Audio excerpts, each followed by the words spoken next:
Welcome back, ladies and gentlemen. We are the Dallas Beer Guardians. I am your host and Vice President Dennis, here with my co-host President Marcus and Director Hubertito. Gentlemen, how are we doing today? Yeah, we're doing great, man. Hey, average. It's another pod, another loss. Road Warriors no more. Nope. Thankfully it just becomes a habit at some point. So yeah. Well, we got a few things to talk about today. We're going to talk about a 2-0 loss in LA, which I'm sure you have all seen this Saturday. Great time hanging out with the boys. Not so great watching the match itself, but we'll talk about that. We got a couple of events coming up. We got some TIFO stuff happening. Talk roster, and then we'll talk about the two matches coming up on this double match week. We'll talk a little USL and some Club World Cup. Let's jump right into it. 2-0, 4-game losing streak. The road dogs go to die in LA. We took them out back and shot them. They put us down in Dogtown.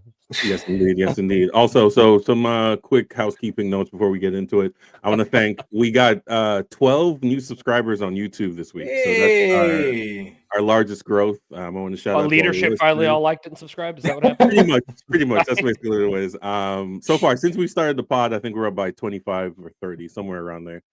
So I want to, thank everybody for that. Also, we're Dallas Guardians on everything, all social media. Sign up for our new redesigned website. Has a new tab for all our members, so you can sign up for our newsletter. We just sent one newsletter and text message. We just sent out a message fundraising for the flood victims down in South Texas, who apparently got more rain, so more flood. So that's not great. They're getting evacuation orders and everything now. Yep. Yeah. So just want to, some quick, because again, most people watch the first 10 minutes, so let's get that out of the way. Yep. At Dallas Guardians, DallasBeerGuardians.com. Yes, indeed. All right, so this 2-1 or 2-0 loss. 2-1 would have felt better, honestly. It would have, to be honest. And to be honest, we only had one shot on goal, so that was probably the only opportunity we got. Was it the first few minutes Musa one? No, that one wide of goal. That was that wide? Okay. That one wide. That one just wide. It was a great shot. It's just like it went like probably 4 inches too wide. I want to give some context for my approach for this game, so real quick. Yeah, go ahead. He was drunk. I think I will be less informative because I was in New Orleans this weekend, and on Saturday I went to 3 breweries and I was 2 Sazeracs in. After that, and I finally got the game on at about halftime. So you missed nothing. You missed no promises. Is what I'm saying. No. Sorry, go ahead. To be honest, to quote Legit, they're not playing well and they know it. And to be honest, I guess I prefer the player knowing that they didn't play well than being delusional and be like, oh, it was just mistakes or the ref or a million other things. They're not playing well. They don't have it. Yeah. We're benching our $10 million player or 5 or whatever the fuck we ended up playing him. Moose is getting frustrated. He walked directly off the field, didn't shake any hands. Like, it's coming to the point now in the season where it's almost play the kids time. See what these kids have so we can prepare for next year. Have we not been playing the kids?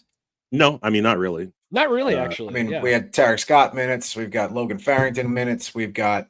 I mean, Logan Farrington is a draftee. He was 20 when he got here. I guess I would say not playing the kids to the traditional Dallas standard, at least. Okay. Which is like, once you play the kids, they get like 75 minutes at least. Sure, like, sure. Reasonable. Yeah. And to be honest, we don't even really have any kids. You remember when No, we really don't. As a 16, 17-year-old, we don't have that anymore. We don't have any teenagers. Yeah, we've got some North Texas signings, but not academy kids, right? There's some guys that have come through North Texas, but there's nobody that's really come up through the system right now. I mean, Pedrinho's a North Texas signing. Logan was a draft pick. I was going to say Kaike, but he was signed to the first team direct. He might as well be a kid, though. Yeah, he is a kid. He's 19, right? He's a kid. He's just not he's not an academy or North Texas product, right? He's an expensive kid. He's a $4 million kid. Yeah. So we do have 2 teenagers. They're just people we paid for. So what a lie. Alvaro was probably the closest to what do you mean? A kid, I think. Even he was a North Texas signing too. Yeah. I mean, long story short, let me wrap up my take because again, we're gonna move on to some other stuff that may be more important in the world of soccer, but we're not very good.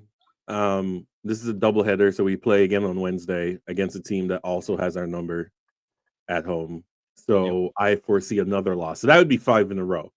And at that point, we got to talk about replacing the head coach. Now, the Hunts probably aren't going to do it because you know, we can always get back to this. In a league where there are no consequences for being terrible, you can always be like, we'll try again next year. So, in my opinion, the people who we're paying a lot of money to play well are not playing well, right? The people who we depend on, Musa can only do so much, and if he gets frustrated, if we lose Musa, then we're basically done. We don't know when Oz is going to come back. We need center back play. We have no idea. Seeing Tafari run in was kind of heartbreaking. Not to say he played well, but I think if we had him from the start, still, yeah.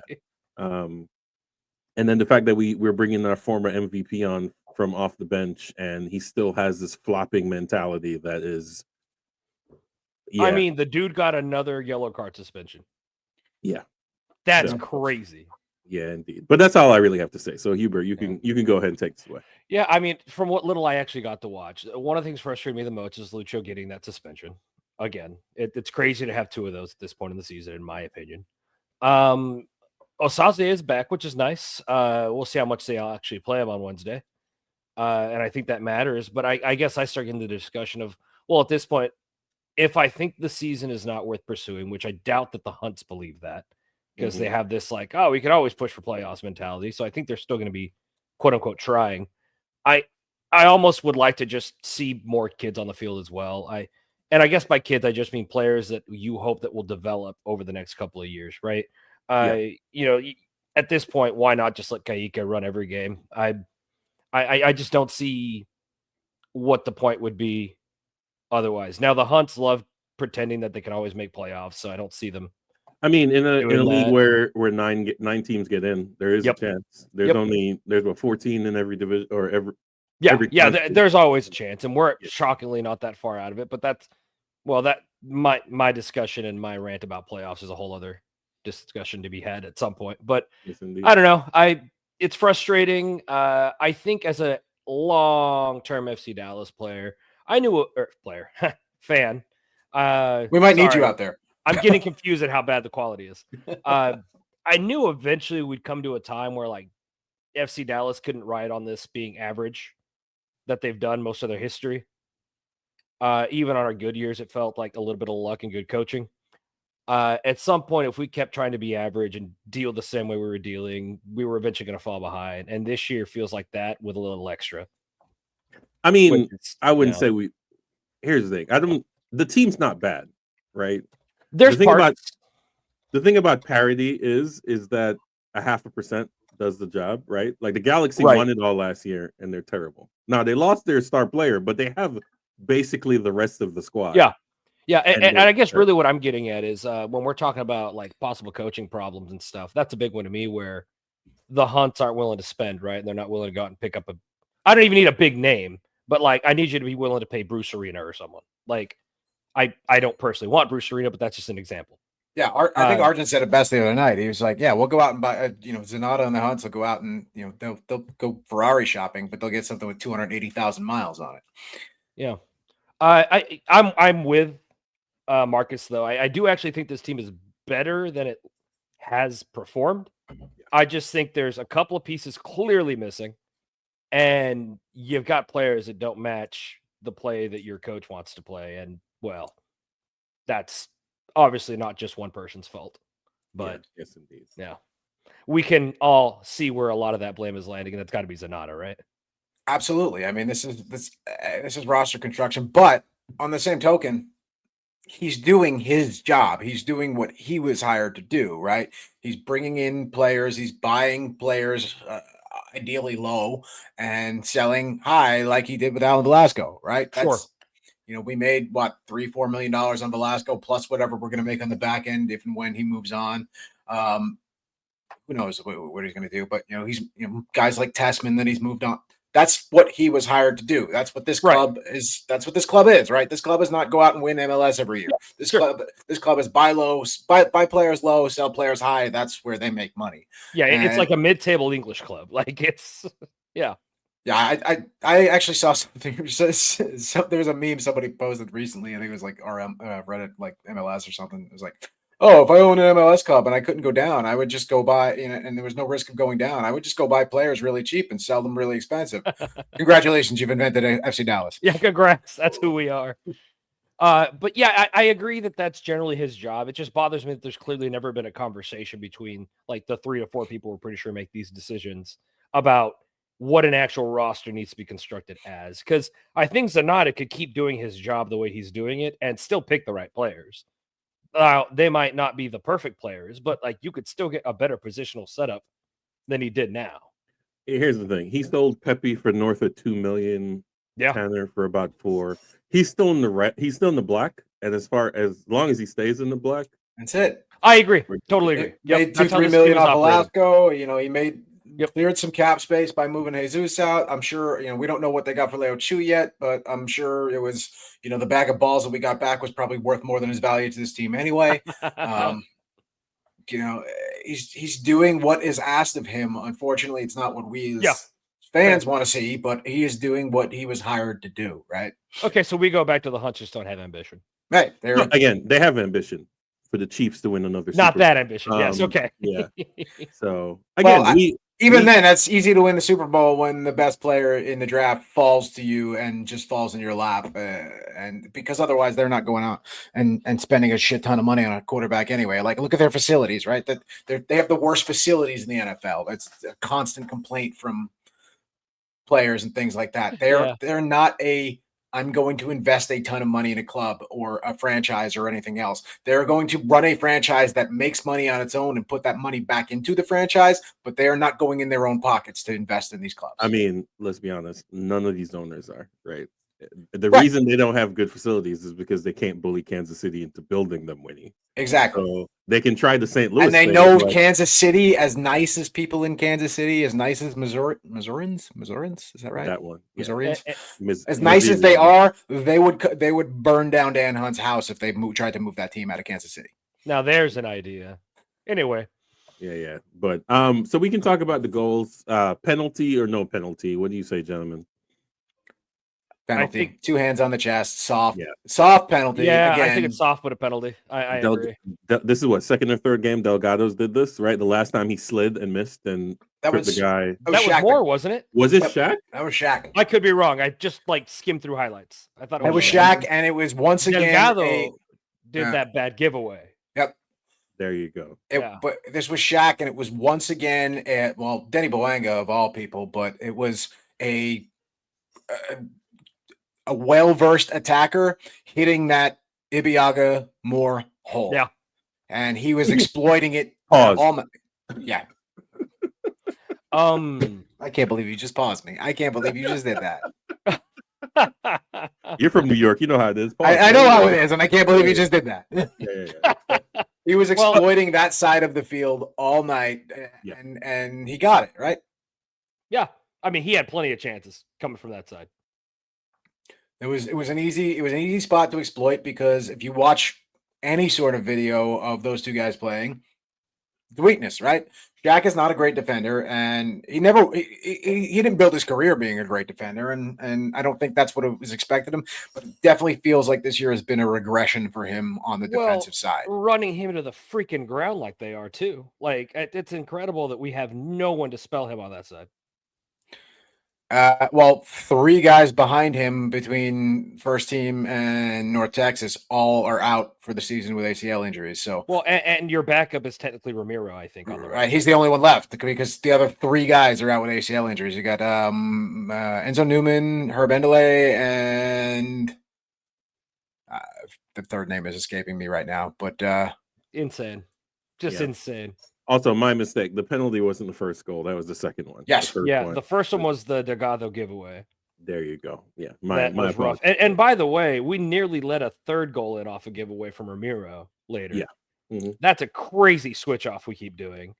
As FC Dallas fans for the last few years, we've gotten so sick of this forcing back passes. And it felt like it was kind of starting to get smarter about it. And then all of a sudden they're back to just in tight positions doing it. Well, Delgado's not the guy to break, definitely not. The triangle, right? He's not the top of the triangle. He has bad feet, and he doesn't know how to turn, right? This is where you need a player like Siki that has the slight shoulder jig, right? He doesn't have that in his locker. I at He's going to least try to need you to control be it. able to try to fight a guy off. Like, No, and actually, that's another thing that I hate seeing. There's this really bad habit of when they try to, and Lucho is the worst at this. Instead of trying to control the ball, they try to like body the man. And if the other player is smart enough to like kind of move out of the way and you fall down, you're like foul. And I'm like, no, you were leaning into him and he just happened to move and you fall down. no, it's, Right? it's in high school and in like youth soccer for me. My coach called that pulling the chair. Yes. Yes. Where like they lean on you, just move.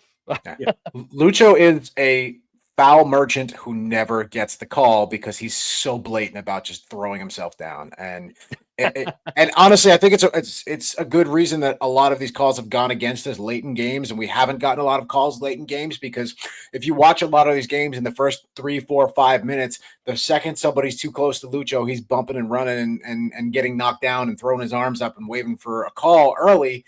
And so by the end of the game, these refs are tired of it and play on, right? Yeah. Right on. I think we harped on that a lot last week too. So yeah, I did at least. It's not even worth restating it. I think at this point, I guess what else do you have to say about this game? I feel like I saw a lot more switching off this game. Yep. In the highlights only, so maybe that's unfair. It's something you guys who probably got to watch the whole game could tell me more of, but more switching off, more walking in the box. Yes. Like watching Ramiro walk in the box when Bouanga's got the ball in the middle of the box was insane. A lot of switching off, and I will now be curious about whether the locker room is getting lost. No, the locker room is lost. Oh, there you go. Good mute. Logan Barrington talk already? No. The locker room is lost, and also the string lights in your background are probably also going to get lost. The wind back there is unbelievable. Yeah, your tree is moving back there behind you. That thing is swaying. Yeah. Tornado warning. Hey, don't look for the warning because I hear FEMA have cuts. Anyways, good news is I know how to read the radar. We're good. Yeah, fair enough. We can really move on. Just my one last thought on this is that I felt like I was watching two different games. I felt like the first 20 minutes of this game, these guys came out, they were attacking, they were trying to play forward, and then they gave up that first goal, and everything just the life just got sucked out of everybody out there. And I think it was just it's a mental thing at this point that I think they've got to find a way to break through. I agree. So we have Wednesday night next next away game in San Jose. Our boogeyman with our former coach. They haven't fired him yet, right? No, they got Bruce Arena now. Bruce Arenas. Oh, that's right. They did get rid. Oh, the legend that is Bruce Arena. We're gonna get. Correct me if I'm wrong though. Lucci basically just got moved to academy director, right? Yes. Which is crazy because which is where never his job. Here. That's what his job is. Some people are really good at coaching kids, right? It's a different animal when you have to coach adults because they can tune you out, right? Especially when they make more than you do. Right? Yeah, that matters. Yeah. When you're talking to an academy kid, that's why so many college football coaches are terrible pros. It's like, and that's why so many of them actually hate NIL, right? It's like when the wide receiver makes more than you do, it's kind of hard to be like, you need to do this. I'm like, coach, just pass me the ball and sit. Yeah. Down. Yeah. But it's another 9:30 kick, so we will be at our new spot, which was a hell of a good time. I will pass on a recommendation: the chicken fried steak. Chicken fried steak. It was a big hit. Everybody loved the chicken fried steak. Keep that in mind. We'll be at Scarlet Pumpernickel, downtown Dallas, right on Main Street. We will be there for the 9:30 kick. This is our good friends over at El Matador. This is their usual spot. And since it's a late game and our good friends and community are closed that time of the evening, we're going to pop over and hang out with them again. Some fun, exciting stuff is going to be happening there. FCDALLAS will also be using this as their official watch party location on Wednesday night. So there will be some giveaways, some merch for sale, drink specials, a lot of cool stuff happening. I know they will be serving Epsilon tequila because that was what is required for this to happen, but they're going to have a lot of merch that goes along with the new third kit that's supposed to be debuting on Wednesday as well. So if you're hanging around a little bit of a late evening for Wednesday, but come hang out with us, come hang out with the joint supporters group. That'll be us and EM together, along with some folks from the club, maybe your sales reps or your ticket reps or whoever might be there too, so you can piss and moan at them if you'd like. Yeah, good Indeed. advice. Did you Yeah. say Epsilon tequila? Is that what it's called? I think it's Espolon. I don't remember. Sure, Doesn't we'll go with matter. that. It's You're definitely not talking- Epsilon though. You can tell it's a gringo, bro. It's Epsilon to the gringos. Okay. No real judgment here. I've never heard it that way before. No, fair enough. Yeah, great location except for parking, but it's downtown, so just get there in time. Street Wednesday at parking 9:30 probably. p.m. should be fine. True. Free parking downtown, street parking after 7, I think. So you should be fine if you can find off the road parking lot. Good location. I think we're going to be upstairs again. Surround sound TVs, lots of seating, pool table, bar upstairs. So yeah, come on down. It's gonna be a hell of a show. It was a good time. Thanks El Matador for joint, and Dennis for making that happen. It was a good time. No I mean, love. obviously, I was part of that too. no, I don't know who you are, No sir. love. Yeah. You went away was this good. week. You've lost all your standing. You're right Yeah, back to the bottom. That's Oh, wait fine. a minute. Where's my beignets? I missed that part. Where's my beignets? I ain't probably in my belly somewhere, man. Facts. Pause. That's true. See, okay, pause. Yes, indeed. Well, yeah. So, also, obviously, always streaming on Apple TV if you can't make it to any of those. But I mean, do we see any changes for this upcoming game, or are we just going to run out the same 11? I mean, Lucho's out Right. for Well, a yellow accumulation. So embarrassing. I think we see Osaze start finally. I hope so. I'm guessing. He's got. I'm hoping we get him to start up over there because that is a gaping, massive hole in the lineup that he has left behind. Yeah. Other than that, I don't know what changes really. I mean, yeah. I mean, there's nothing they can do to really change. Yeah. The outcome. We need a 6, right? The one thing I've noticed in both of these games is that when Leget's playing, we're playing better going forward, but Delgado is also going forward, and I'm like, that's not your job. And nothing back there. Yeah, it's. I need you, and Romero is too slow, so I need Delgado to be in the center field, like just stay there. Yeah. I Right. think the only way you change this team is with bodies. You need more bodies, different bodies. When does the window open? I mean, I guess we can. The 25th, 24th. Anything else about San Diego 10 before days. we move on? Next 10 days? Okay. Yeah, I got nothing else to say about the upcoming game. Okay. So the window's open. So I guess this is where we can discuss what do you think are the needs of this team, and will the Hunts actually do it? Right. Yeah. Go ahead. I think pretty obviously we need a 6 and we need another decent defender. I do also think we need a wing, but I think they'll bring that in. The Hunts always bring a wing in, so there are some rumors that we may have already signed a winger. The Lucius Don Deedson. I don't mind that winger. Yeah. At this point, we just need a winger anyway. So even if you got me like a mediocre one, I'd be like, well, it's something. that is a Hunts move though. Is like they scout on watching tournaments. They're like, oh, you were good in the Gold Cup? Oh, come on down. And you're from a CONCACAF nation, so he has U.S. citizenship too, doesn't he? I think so. I think he's a dual national. So I don't know. I think that's depending on the price. Not a bad signing, really, all things considered. Yeah, I mean, for roster construction and everything. Yeah, I think he might want to be closer to Haiti anyway, and World Cup qualifying, World Cup being here. Yeah, it might be a good play for him to be back here, but it's one of them things where like, I guess we do need a winger, but not my priority. That's for sure. Yeah, to be honest, I would rather get like 4 center backs. Like if you're going to sign 4 players, give me 4 center backs. Just give me 4 center backs. Yeah, we can play. I mean, 5 at this point, I wouldn't be that mad about it. Yeah. So yeah, I mean, I think we started in the beginning of the season what we thought the needs were, and the needs are still that because now the people who we did get got injured or are not playing up to their standards. So at this point, they just reinforce the issues that we had before. Yeah, I do hope they bring somebody to spell the right side for Shaq Moore a little bit more. Yeah.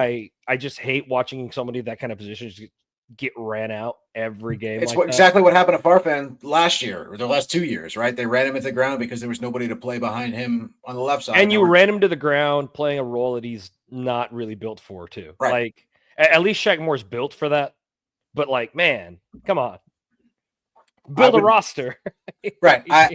They're absolutely, I think that needs to be towards the top of the priorities is somebody to spell Shaq. It doesn't have to be a massive name, but just somebody who would come in and play some minutes and give Shaq a little bit of a break and ideally let him get some rest and get back into form a little bit too. I think a journeyman 6 is the right move. Ramiro's not the guy to play 6, I don't think, unless we're, even I think Ramiro's supposed to be the guy that's supposed to be spelling the main 6 and that main, if we're looking at like a double pivot 6, depends upon what coach wants to play. But if you're looking at a double 6, then you definitely need another guy to get in there with Kaique, somebody with a little bit more journeyman status. Yaramendi. That's your Yaramendi. Historically, Quill has liked the double pivot. So if he could actually get to run that out with players worth his time, that might be something. Right. And then, we've got, if we're alternatively, if we're going to go with a double 8 and we've got Leggett as one of them, what are we doing with Paxton Pomykal, and do we need to fill that spot or not? Yeah. This will he, won't he? I'm sorry. It needs to come to a fucking end. I love Pax. I love him. He is a great dude. I would let him come over my house for dinner. I love him. Okay. He could come and shit in my toilet, but something's got to give here, right? Something's got to give. So this is the longest knee bruise I've ever seen in my life, right? Something needs to happen here, and we need to fill that spot. We're paying him a lot of money to not play another year. The winger thing needs to happen. I think Osaze is a great center back. I do think we need one more center back. I don't think that's going to happen. And that's where it comes down to, right? It's a 6. It's what do we do? What are we doing in the midfield? What are we doing in the midfield? Who's going to be our winger? Because, there's the Anderson Julio question. Great dude, great player. Can he stay healthy? I don't know. Unfortunately, I think the fact that Osaze got that injury and was out for a few games, the Hunts are going to point to that and say, yeah, no, we got our guy. We were doing okay with him. We don't. Yeah, but you need 2. But I think that's what they're going to say, is all I'm saying. Yeah. They're going to say, no, we had an okay record with that guy. Like, yeah, I just think it gives them an excuse whenever it's like, oh, well, we were an injury away.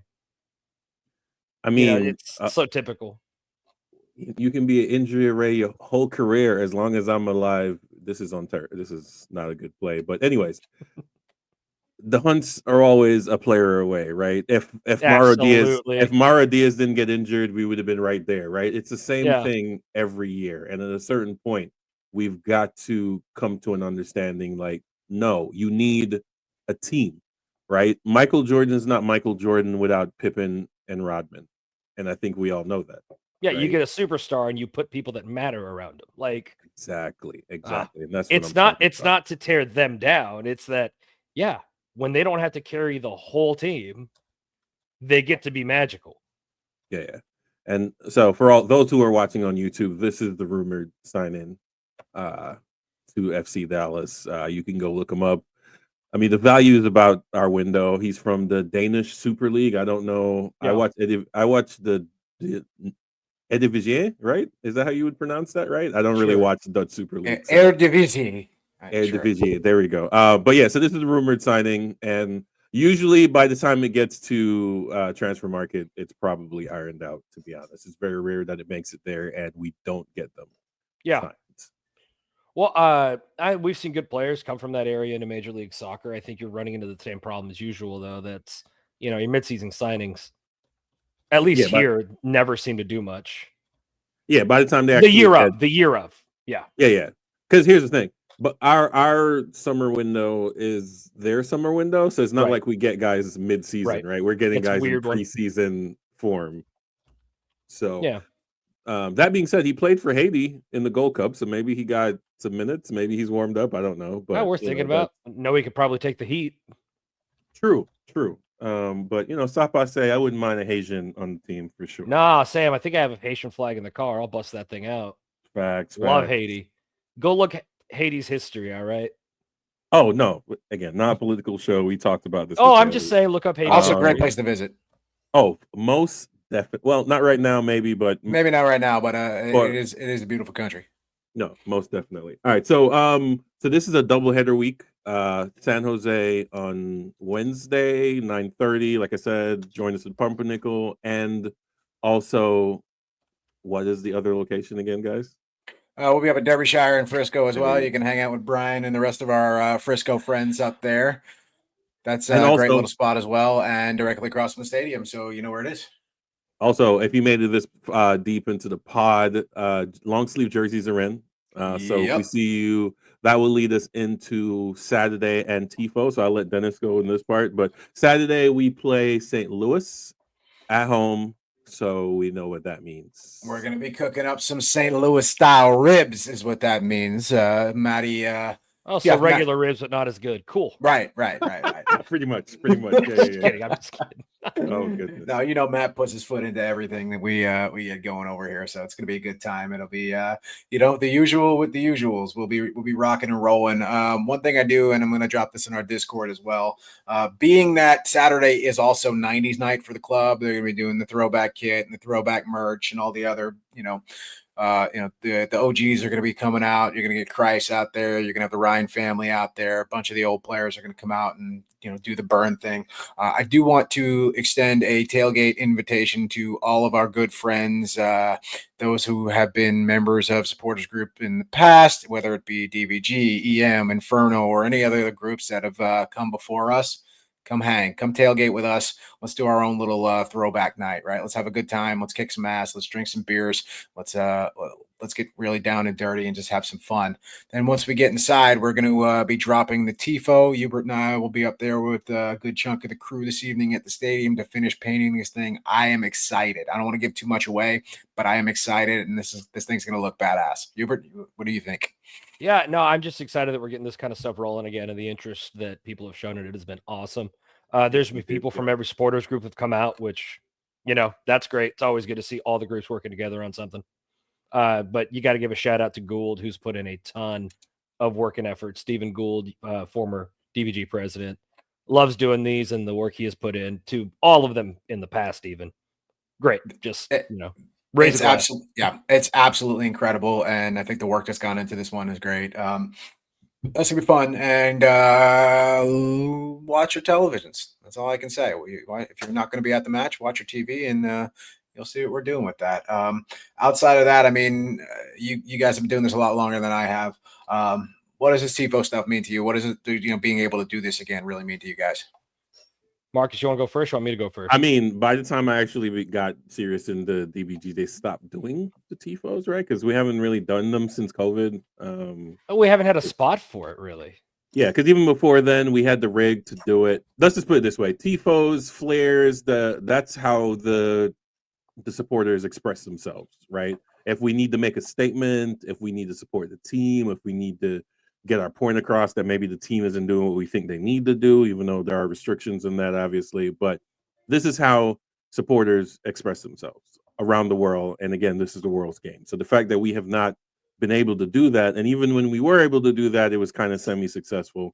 So the fact that we're getting back into that, and to be honest, throughout my whole presidency, that's kind of what our goal's been, is to get back to our pre-COVID era of activity, and we're slowly getting there, whether it be our community outreach, our fundraising. We're working on it slowly by slowly, and this is obviously another step. Another thing I want to bring back is the supporters employee soccer game we used to have every year. Mm-hmm. They had that with the media team as well. That's the thing COVID ended, that we here's the thing, COVID has been gone. Well, not gone, but you know what I mean. The spike of COVID is past. We need Walmart to be open 24 hours again. I need to see people dressed like idiots at 3:00 in the morning so I can get my whatever the hell it is. We need things to go back to a level of normalcy, even though that wasn't really a word. But yeah, it's really important. It's really dope. Again, I apologize, I can't make it to some of these because if it's during the week on an evening, I'm working. But you guys have done an awesome pesky job. thing, like a job getting in the way, huh? Yeah, I wouldn't know about that. Yeah. But yeah, what's your thoughts, Hubert? No, I think you summed it up really well, that it's such an important part of supporters culture to be able to do tifos. The thing that a lot of people I think miss about tifos, or not like I miss it, but don't realize it, is they're not cheap and they take time to produce. So the fact that people were willing to donate a lot this time around was really nice. It made it where we can just straight up do this and not think about it, and that matters. In the past, if you didn't get enough money to do it, I mean, you're just not doing it. It's as simple as that. And you're thinking about fabric, you're thinking about paints, you're thinking about painting utensils and everything. That adds up really, really fast. So if you guys want to keep seeing these tifos, let us know, and we'll keep taking donations for that kind of fund in the future. But you know, it's a labor of love, I think Bailey likes to say. Tifos are a labor of love. So we show up, we put our heart and soul into it. We try to make it a completely supporters group led thing, unlike some other clubs. I'm not going to name any names. But it's important that it's supporter led. We do the design, we put the effort in, we paint it, we draw it, we drink together while we do it, we eat together while we do it. And it's like our way of breaking bread on Sundays. If you're, you know, going to church and doing communion or whatever, it's kind of one of our versions of that. And maybe we should in the future just put up a history of some of the tifos that the sections have done. Yeah. But we've had stuff as cool as just a big Dallas burn one that said know your roots or know your history or whatever. We've done hunts out, sell the team.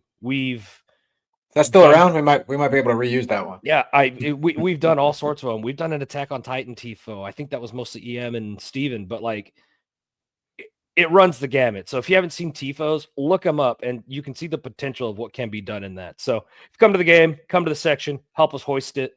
It'll be fun. I know the team's not doing great, but it's fun to do something supporters led. Absolutely. And just to piggyback on what you said there, like these things they're not easy to do, right? It takes you've got to come up with a design, right? That's arguably the jumping off point, and right, what are we doing? What's it going to look like? Translating that into a real image that we can trace, and then materials. These things are not cheap, right? Fabric is expensive, paint is expensive, paint brushes, then coordinating space to get it done and being able to actually do it. And then the next part is the actually getting people out there to do it, right? So all of these things take place. I mean, this is going to be our fourth night working on this over the past month or so. We've basically done something every week. So we're going to be working on it tonight. By the time this drops, it should be done. But it is a labor of love. It's a lot of work, but we love it and we want to do it. We want to be able to do more. So please hit us up, drop a donation if you don't mind. We're still raising money for this, and all the other projects that we do. Right, we do have a great sponsor in Community Beer that lets us use their space to be able to do it. They do provide us with beer for tailgates, but everything else we do is out of our own love and our own pockets, right? So whatever you can do to help contribute to that, whether it be money, time, space, ideas, please help. Please jump in and contribute. Yes, indeed. Yes, indeed. So is there anything else on FC Dallas related we need to go through? No, I think we could leave that behind now, right? I think we're ready to get over to Marcus's favorite part of the show. Yeah, now my dick can get better. No more FC Dallas talk. No more, yeah, indeed. So we're gonna call this Around the Grounds. My man came up with that. This is basically the soccer in America. That some of the highlights that we're gonna go through. So first, we're gonna touch on local news. Our local USL 1 team, Texoma, has turned it around.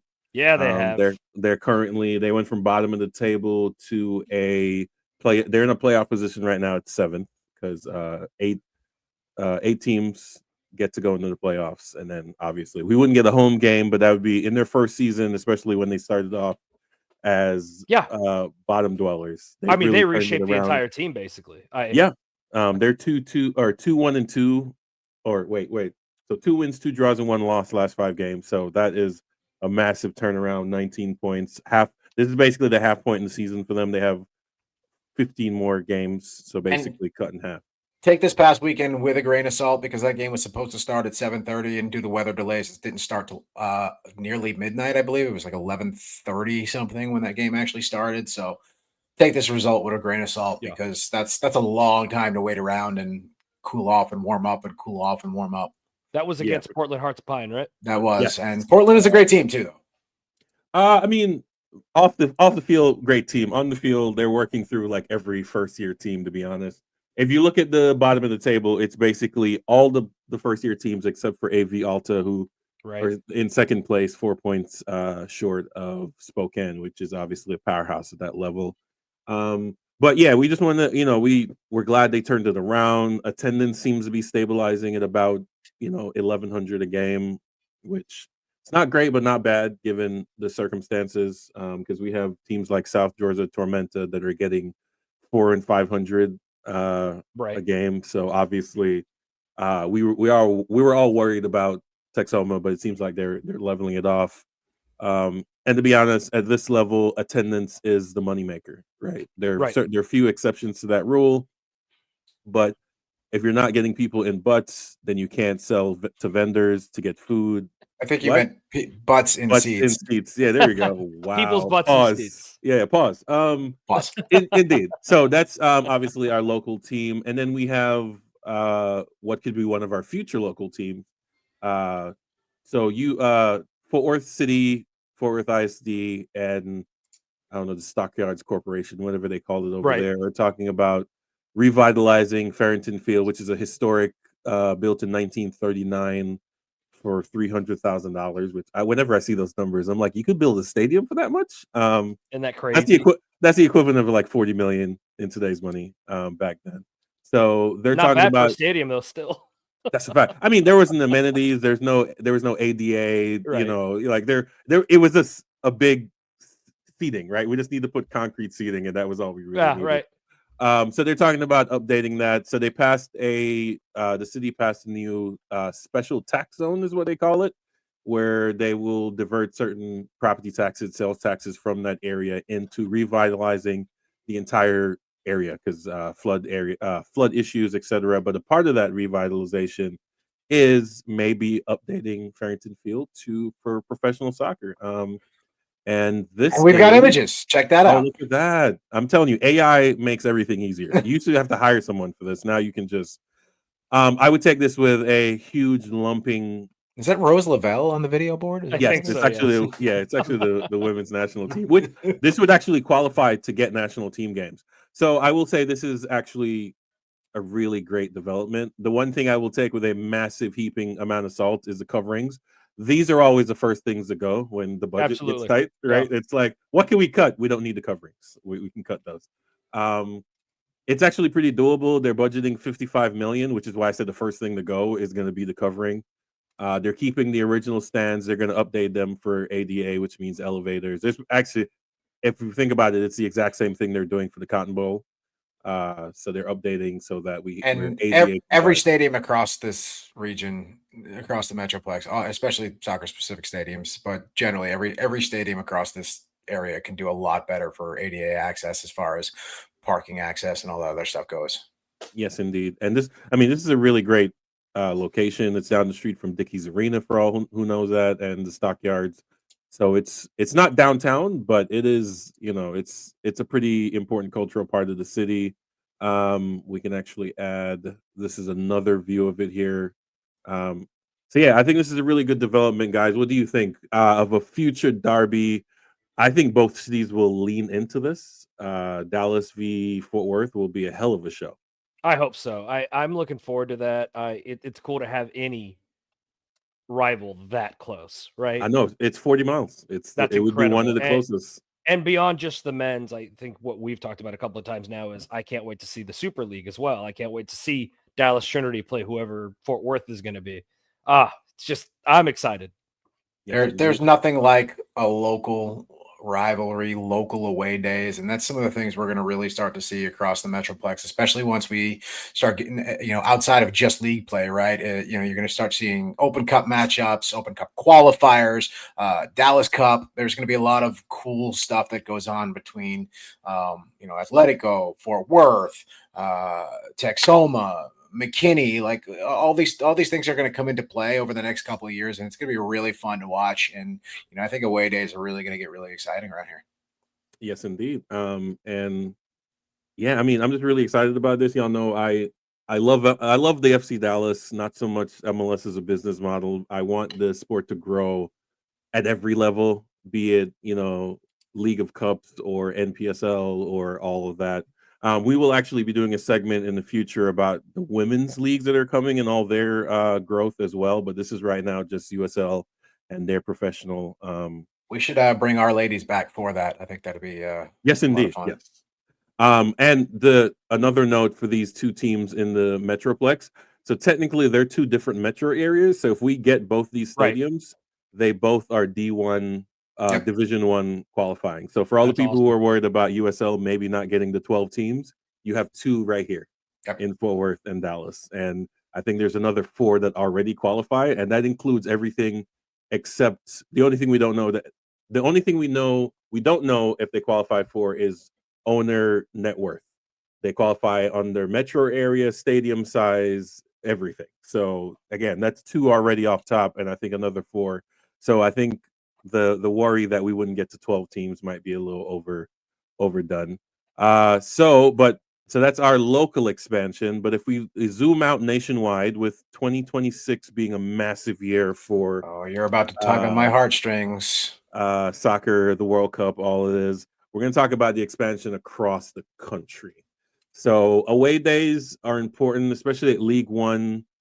League One travel. I've talked to guys from Texoma. It's their closest neighbor is not anywhere near here, to be honest. It's significant. So they will be getting a rival, quote unquote, Texas rival, which will be literally at the bottom of the state in Corpus Christi, who is in the process of finishing a 5,000 seat soccer stadium in Corpus Christi. So that's, for them, I think it's outside. So if I'm not mistaken, the way their collective bargaining goes, if it has to be within 300 miles for it to be a bus ride instead of a flight, and I think Corpus Christi is still a flight. That's incredible. Yeah, that's crazy, and that's still within the state of Texas. So there's that as far as local interest. And then the Florida, I don't know if it's because Florida is soccer rich or is it because all those really rich retirees have paid their property taxes. All these cities just have 5,000 seat soccer stadiums built for no particular reason. Yeah, it's wild, isn't it? I've wondered about that so many times. Yeah, so we had Naples who joined this year. They already had. And some of it might be some tax sheltering. Oh, that's most definitely. So we have 7 teams joining next season for USL 1. Those being Boise, which we talked about their crest, and I think it was hit or miss on whether or not we like that. I was in camp. I'm willing to let it grow on me. We'll see. I was in camp. No, this looks like a FIFA BAFC create a club crest. Yeah, fair enough. They're currently in the process of building a 6,500 seat stadium at the old race course ground on they call it Expo. So I guess it's like Fair Park land, kind of. They're using funds from COVID, actually, which is hilarious. So not only are these teams joining, they're joining with their own building. So no more, well, not no more, but gone are the days where we're playing in high school stadiums with football lines. A lot of these clubs are coming in out the gate with their own facilities, all that. Next in is Fort Wayne, Indiana, headed up by former U.S. men's national team is Michael Beasley, which, if anyone knows, he's one of my favorite men's national team players. Like, his touch was awesome, hell of a baller. They're currently building a 7,800 seat, and they said they can round it up to 10,000 with standing only. And I'm like, I don't know how you get another 2,200 with standing only, but what's that market like size wise? Fort Wayne metro area is about $250,000. Okay, so Fort not Wayne big. sucks, but good for y'all. Fair enough. I've been to your town more times than I should have been. I mean, fair enough. And then in Florida, we're getting a couple of teams. We're getting so they already have a USL Super League team, Fort Lauderdale. Yep. They're getting great fans. Great fans. So their stadium is actually a converted practice facility the Dolphins had in Fort Lauderdale before they built there. So that's a 7,000 seat soccer stadium. This is what I mean. They just have stadiums available. It's the craziest thing in the world, to be honest with you. But there's a lot of growth going on. But to be honest, we can go through the map. Like I said, 7 teams are coming in.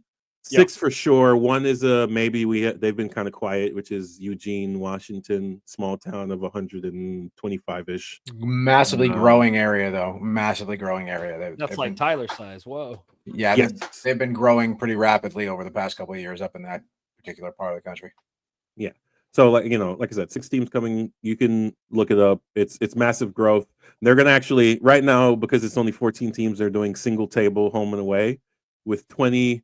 They can't quite do East West because if you look at this map, the only USL or 2 USL 1 teams are in the West, or 3. Sorry, AV Alta, Boise, and Spokane are in the West. Right. Everybody else is basically East, right? So that would be, I don't know if they can do East West yet. They're going to have to figure out a scheduling thing. But let's be honest, the thing that we're really excited about, I kind of wish we had the Undertaker meme where he pops up back from the dead, back from the soccer wars, the legend that is My the Cosmos. first The club. killers of smart spending in American soccer.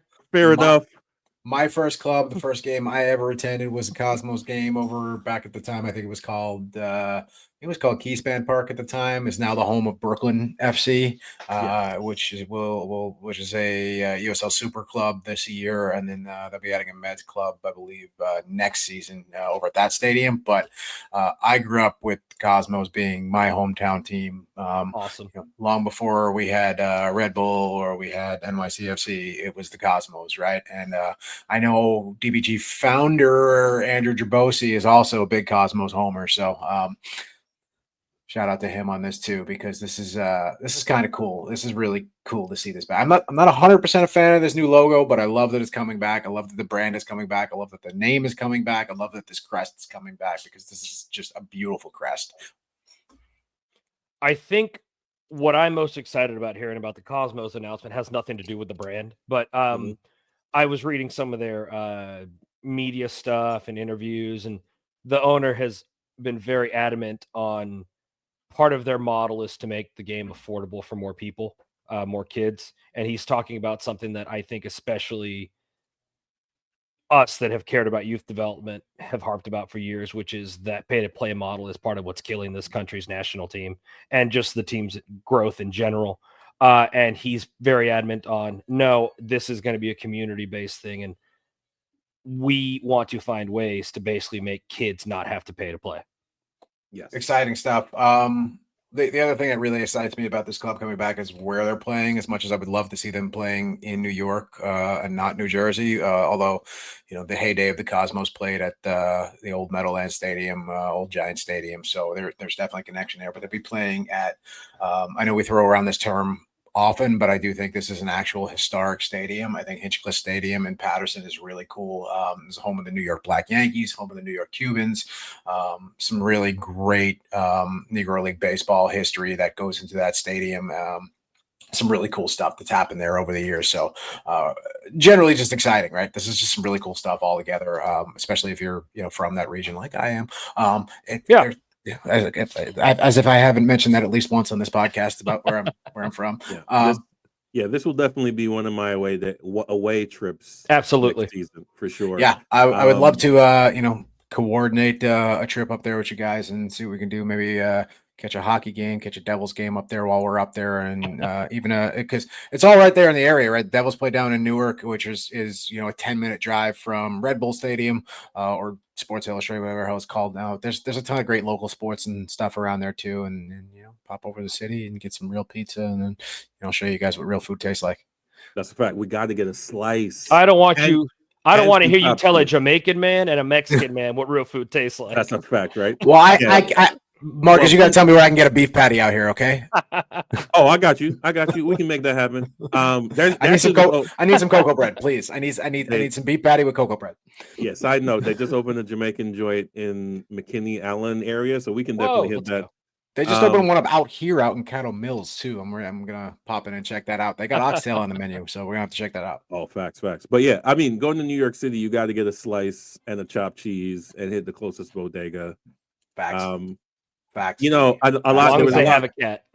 That's a fact. There was a lot of consternation about the Cosmos playing in New Jersey, which has proved to me that no one knows their soccer history. Yep. Also, no one knows New York City real estate, because the fact that you think that they could build a stadium anywhere in the Yeah, five right. boroughs, you must be out of your mind. And welcome to American sports. You have not been paying attention. Like, people do not play in the cities that they're named after. Right. Exactly. And to be honest, so they're not actually going to be called the New York Cosmos. So they're Yeah. going to own the trademark so that they can market the New York market, but they are just the Cosmos. Yeah, they've been very And, adamant about where Patterson the is a Cosmos. 15-minute train Mhm. ride from Manhattan too, right? Yes. So that was what they said. They said it's 30-minute drive to Times Square, and I'm like, that is as close as you can get without actually Yeah. being there, if we're being completely honest. Honestly. And this is, like Dennis said, a historic building. It's one of only 2 remaining or standing Negro League baseball fields. That's I think incredible. the I other didn't one know is that. not functional, but neither was this one before they spent close to 150 million redoing it. It's a multi-purpose stadium, so I'm a little worried about some of the angles, because they also play baseball there still, but it's a horseshoe. So I'm like, I don't know how that really works. it's built like the Polo Grounds was. So it's a if you've ever seen pictures of what the Polo Grounds look like, it is a No. much longer. it's much closer to an American football stadium where it's a longer field. Mhm. The original Polo Grounds had like a 600-foot center field, right? Oh, okay, got you. Yeah, so they already hosted a game there with the Ecuadorian team, Barcelona, not the Barcelona we all know. Yeah. They got close to, I think, 4,000 people to show up to that game, so that was pretty awesome. That's cool. So I personally think it'll be successful. I'm getting conflicting reports. Some people say the capacity is 10,000. Some people say it's 7,800. Either way, I think they won't have a problem filling that building on a semi-regular basis. Yeah, 7,800 could probably be converted to 10,000 with standing room sections and whatever else they can do, terraces or stuff like that. So we have the technology to bring in additional seating, and like they do in Miami, right? Miami's not a real stadium. Well, no. So the reason I mentioned that it was a multi-purpose, you can't do the temporary seating thing because you would have to move it every time, because they're going to be playing during. Right. The high school will use it, but apparently the Cosmos are paying to paint over the football lines every game. So it's going to be one of them things. Obviously, high school football starts after American soccer culture. Yes, indeed. Again, we have to take the good with the bad, right? A city paid 110 million. They want to get as much use out of that building as possible. So I can't blame them for doing No, absolutely not. sports. It makes perfect sense. If you're going to be given tax money or you're going to be helping them at all, like, you might as well get something out of it. Can't all be Jerry freaking Jones over here taking advantage of a city. Fair enough. So I just want to one more touch up. I failed to mention about USL. So we're getting 3 USL championship teams. That will be Jacksonville, Brooklyn, who already started the women's team, is gonna join their men's team as well, and then Santa Barbara. So those are the 3. So that creates issues with scheduling because that means an uneven schedule if you have 27. So we'll see. We'll see how that works out. But that is the expansion. Again, we're gonna, once we get close to the Super League, we're going to talk about Super League expansion as well. Based on the numbers I'm counting, they'll have 12 for the 26-27 season. So that's pretty quick growth, right? You started off with 8, and within 2 years you're at 12, and mostly because I think that's a requirement in order for them to keep D1 status. So that's pretty awesome.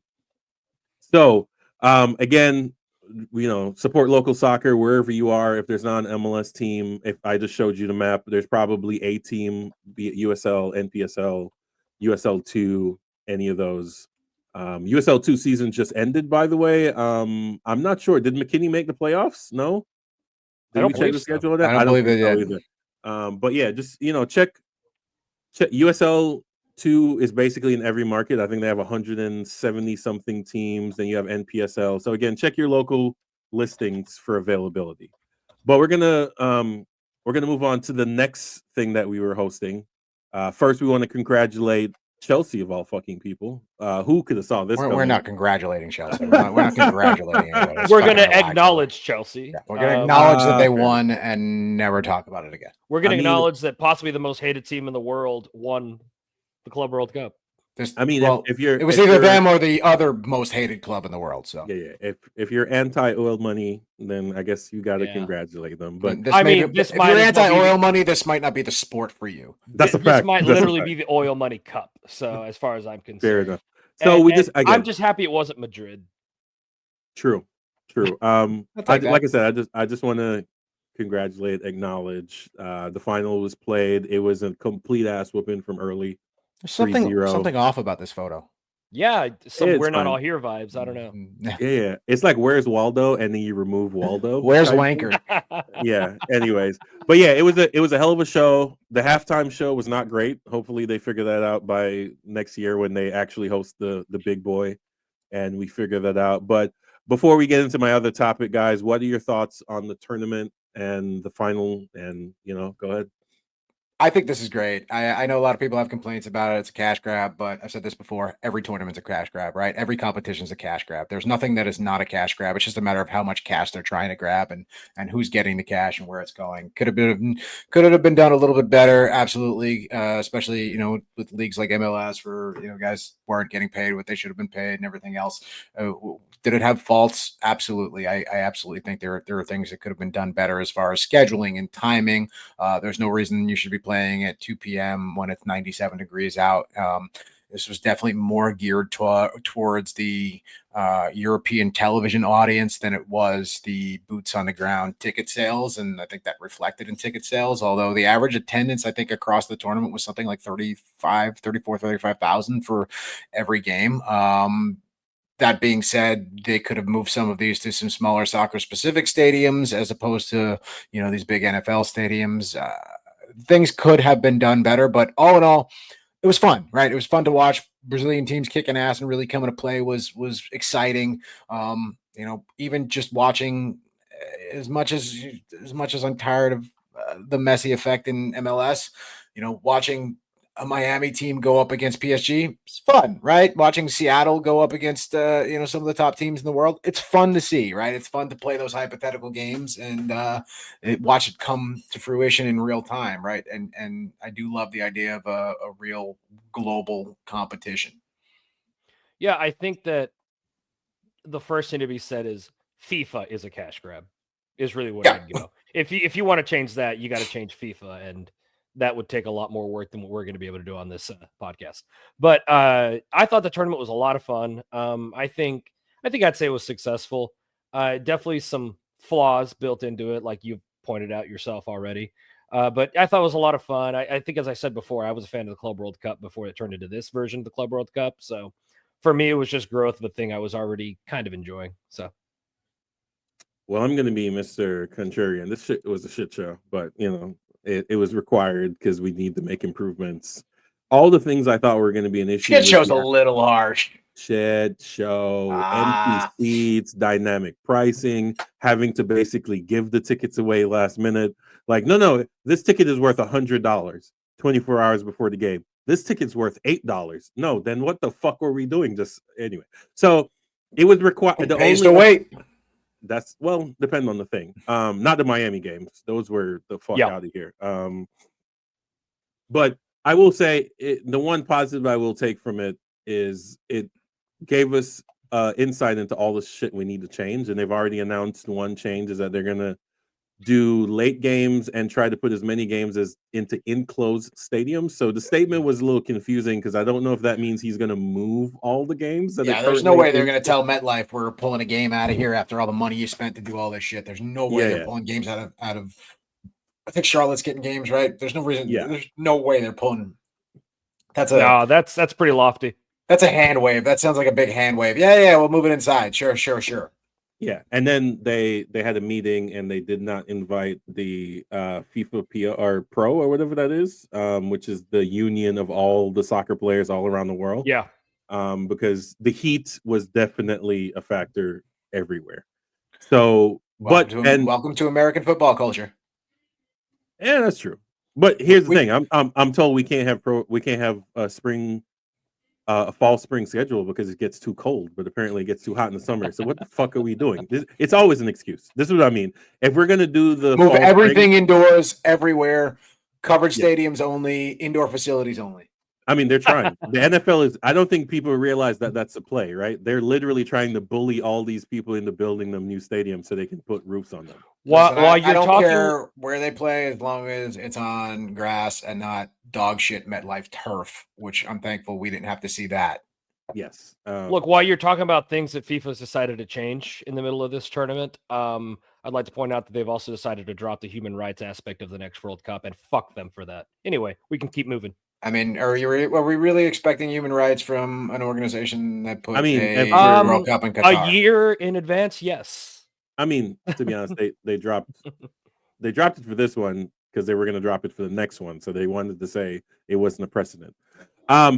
Anyways, that's neither here nor there, gentlemen. Fuck FIFA. Anyways, it was, to me, it was basically what I thought it was going to be. A lot of facilities. Now, some of it were caused by issues not controlled by the venues, right? Who knew ice or neat raids were going to be an issue 12 months ago or whatever? So hopefully they use this as an example and change a few things. But lastly, before we wrap up, maybe I was wrong here. So, or maybe I was right. They sold 2.5 million tickets, which represents 62%. I'll round up for you guys. 62% of available seats is what they sold. And I'm supposed to believe this is a successful tournament. What if I tell you next year in the World Cup, they only sold 60% of the tickets? Would you consider I mean, that? do you think? I think the standards are 100% different for the World Cup. Fair enough. I pose a question. I'm going to pose a question based on the additional teams that are in the World Cup upcoming, right? The expanded field. Do we really think that we are going to be able to fill a stadium, fill a United States football NFL stadium for, say, Tunisia versus I don't know, Australia? Depends on where you put it. The Aussies got a fan base. You might be able to do more than you think, but yeah, I do think that's going to come up. They're also a Caucasian country, so they won't have problems getting Fair visas. enough. But that's besides the point. I think that 62%, if I'm following, if I'm watching Dallas Trinity and they're putting 62% of their stadium every game, I consider that a successful season, if I want to look at it that way. My problem with these numbers, though, is I bet they include the giveaway tickets. Oh, so you're saying they sold less and they're including... I mean, it's definitely... I'm assuming. Yeah. I mean, it's more than likely it's tickets sold and not asses and seats, but it's which is also another difference, right? Because there might be more tickets sold than there were actual asses and seats, and that's pretty, that's a... MLS does that too, right? There's just no way these numbers are actually totally transparent. I mean, FC Dallas has reported, 11,004 for every match so far this year, and I've been to these games. Right, I've been to these games. They're saying they sold their capacity every game. Yeah, every game. But that includes corporate groups that they gave tickets to. That includes academy players that just got free tickets and stuff. Yeah. Like, I don't know. I wish I could find out how many of these tickets were free. Honestly, though, it's not my job to fucking worry about attendance, right? Let the guys whose job this is to do that, let them worry about it. I just want to go watch. I want to go watch soccer, right? I want to go watch fun games. I want to watch games on TV. I want to watch games at 11 o'clock in the morning. Women's Euro has been a lot of fun. Women's Copa America started this week as well. I want to watch games, right? I want to put games on. I want to have shit on all day long. And the summer of soccer has been, in my opinion, has been a lot of fun so far. And there's a little bit left to go. Well, and you know what? Let's separate fun from successful, because I think I'm conflating that a little bit.